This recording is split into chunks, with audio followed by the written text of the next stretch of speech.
Oh, the king is back, baby. Or so we thought.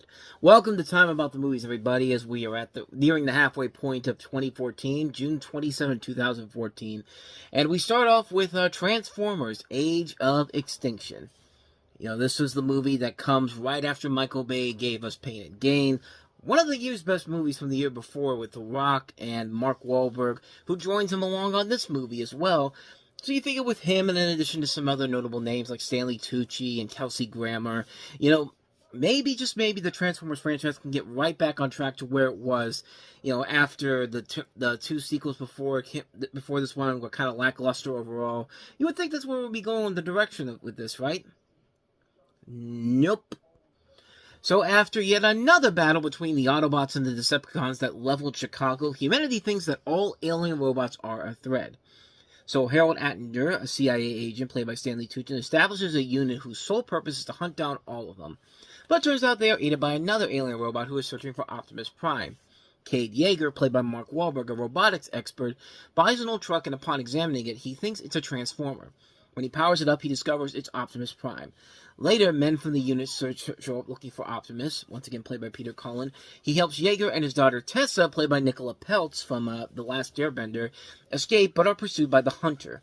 They escape, and Yeager learns from technology he took from the men that the technology magnate and defensive contractor named Joshua Joyce is part of what's going on. So they go to find out what's going on. And again, it felt like, Michael Bay was getting back on track with Pain and Gain, but then you see this, and, Bay took the criticism that he had from the other Transformers movies and did something about it. He made the same Transformers movie we saw beforehand, but made it longer and even more boring and even more stupider. That's what Age of Extinction is. This whole movie is nothing but the last two movies, again, except with a completely new cast, wasting all this talent. Mark Wahlberg, Stanley Tucci, Kelsey Grammer, John Goodman on this movie right here. This movie is 165 minutes long. That's 2 hours and 45 minutes of your life that you're never going to get back once you watch this movie. There is no reason why this movie needed to be as long as it was, and it's just the same thing over and over again. Like, they get you with the advertising. That's how they got me at first. But then you watch the movie, and then you realize, oh, wow, the marketing is good, the movie is crap. I mean, I like the first Transformers movie. I thought it was dumb summer fun. It was impressive to look at. It was something we hadn't seen done before. Revenge of the Fallen was an obvious misfire because of the writer's strike. Dark of the Moon kind of got it back a little bit, but not enough to say it's a good movie. But, I waited a long time to finally get the nerve to watch this movie, and when I did, yeah, it's exactly what I thought it was going to be. The first movie all over again, except even longer, even stupider, even more gross by the fact that Nicola Peltz, I'm assuming that she was over the age of 21 when this came out. I was completely wrong. She was 19, but there is literally shots of this movie with the camera looking right up her you-know-what, and I'm thinking to myself, this is a barely legal girl we're looking at here. Just like, I feel incredibly awkward watching this whole thing. It's like it felt like Michael Bay was trolling his audience with a film that was this inept and this bad, because not only does Age of Extinction fail to fix the problems of the past two movies, but they create even more conflicts and even more problems that they made these movies absolutely unbearable to watch. And we haven't even gotten to the last night yet, which is even worse.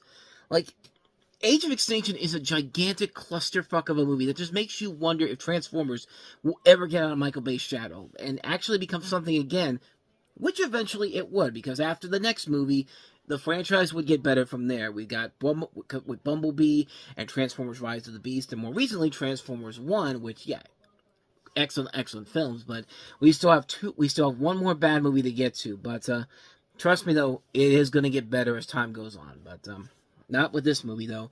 Transformers Age of Extinction. It makes sense that the biggest new release of the weekend is the biggest piece of shit, because there are two other movies that came out this weekend that were definitely a hell of a lot better, especially our first movie, a much better action movie than Transformers Age of Extinction, and that is Snowpiercer. You're ready, Ali. This is going to be good. Snowpiercer. Rated R. Yes, it will, Tilda Swinton. Yes, it will. Snowpiercer comes to us from Bong Joon-ho, who will later go on, of course, to direct the Oscar winner Parasite. And it's a story that takes place aboard the Snowpiercer train as it travels a globe-encircling track carrying the last remnants of humanity. After a failed attempt at climate engineering to stop global warming has caused a new snowball Earth, Chris Evans stars as Curtis Everett, leader of the lower-class tail section passengers, as they rebel against the elite at the front of the train. And that's pretty much of the movie in general here. It's a film that is very much... It's a lot of mixing between something like District 9, mixing in with a little bit of Runaway Train, the classic Jon Voight, Eric Roberts movie from the 1980s, which was one of the few canon movies that got a lot of Oscar buzz with it. But, it's a movie where it's a very cool stylistic film in general here. It's one of the rare sci-fi movies it's based off of an original concepts. That's not even true, because this is based off of a graphic novel. What am I saying? But regardless, the movie is unique and original and clever in various other ways, too. Not the fact that it's based off of a graphic novel, but you get the idea here. It's pretty much in the same vein as something like Edge of Tomorrow, which we had earlier in the month. Two really solid films, two stylistic, visually cool films, and a film that features an impressive cast that includes Evans, Swinton, Jamie Bell, Octavia Spencer, John Hurt, Ed Harris, Park Chan-wook as one of the producers on here. And it leads to a lot of really cool action sequences. And again, with me, it's in the snow. I mean, I love the snow so much. I'm loving what's happening right now with all the snow on the ground. Yeah, this right here, this is my shit right here. I'm like Elsa from Frozen. The cold doesn't bother me anyway, because I'm loving the snow out here. There's just something about the snow when it comes to, snow in a movie in general. I mean, we just saw it with Black Phone 2, and, other movies like Ghost Story, and, what was another one we had? The Girl with the Dragon Tattoo. Like, for some reason, the snow just makes a movie look even more impressive than it actually is, especially an action movie or a sci-fi film. I mean, it just works in general here, and a movie like this really does lead to a lot of really cool effects, really cool action overall, a really good story that you get invested in. It's just a fun movie overall. I really enjoyed this movie a lot. Made for a great TV series that came out not too long ago. I mean, what can you say, man, that hasn't already been said? Snowpiercer, fantastic film. Can't recommend it enough. If you haven't seen it, definitely check it out, man. It's definitely one worth watching. So yeah, with all that said, let's go ahead and move on to the last film we have here, and that is Mark Ruffalo and Keira Knightley in Begin Again, from the director of Once. Critics agree, this is the summer movie for the rest of us. Begin Again, rated R. As I said, it's directed by the guy who gave us Once, John Carney, but it's also produced by Judd Apatow, with a film starring Keira Knightley and Mark Ruffalo. Knightley plays a singer-songwriter who is discovered by a struggling record label executive, played by Mark Ruffalo, and collaborates with him to produce an album recorded in public locations all over New York City. And kind of like with Once, I mean, this is literally just Once, except with a much bigger cast involved in it, but it doesn't take away from the overall enjoyment of the movie. Far from it. It's a really damn good movie, and the music, once again, top notch, just like it is in Once.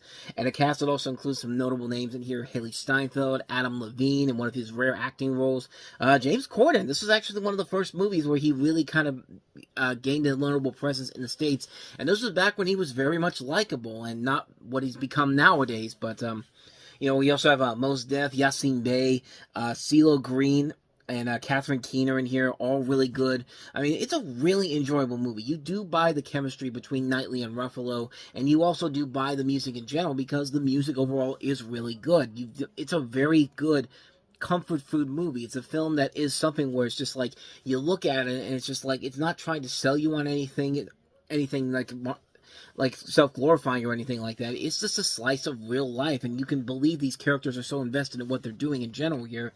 And again, the music is top-notch. There's a reason why this song, The Lost Stars, got nominated for an Oscar for Best Original Song. I mean, it's a great movie. It's a really impressive film. It just works on so many levels. I can't recommend this puppy enough. Once again, Begin Again is a great movie. I love it so much I can't even remember the title of it. But yeah, definitely seek out Begin Again, because it is definitely worth it. If you loved Once, you're going to love the hell out of Begin Again. Easily. So now we are officially at the halfway point of the year. We'll begin the second half of 2014 next time on Time About the Movies. Well, we'll take a look at 4 movies. Not a lot of them are very good ones. We have Melissa McCarthy starring in the comedy Tammy. We have the horror film Deliver Us from Evil. This is a horror film, right? Yep, it's a horror film. Is because I think there was another comedy called Deliver Us from Evil, but I think that was from back in 2003. But we have an attempt to create another E.T. knockoff. Yeah, we're still doing this after over 30 years after the original E.T. came out. Earth to Echo from director Dave Green, who's directing Coyote vs. Acme, coming out later this year. And easily the best movie of the entire week. Well, then again, Hard Day's Night got re-released this weekend, but we've already touched on that film in the past. But the film I'm talking about is the Roger Ebert documentary Life Itself, coming not but a couple of months after Roger Ebert died in April. I still have a lot of fond memories of that one. We'll touch on that film along with the 3 other films coming up next time on the show. That'll be tomorrow. But with all that said, thank you so much for watching this. I hope you enjoyed it. If you did, please go ahead and do me the honors of hitting that like button, that subscribe button, and that notification button. Also, don't forget to check out our playlist, and don't forget to check out the previous episode we did. With all that said, whether it's in the past, the present, or the future, I will see you at the movies. Take care.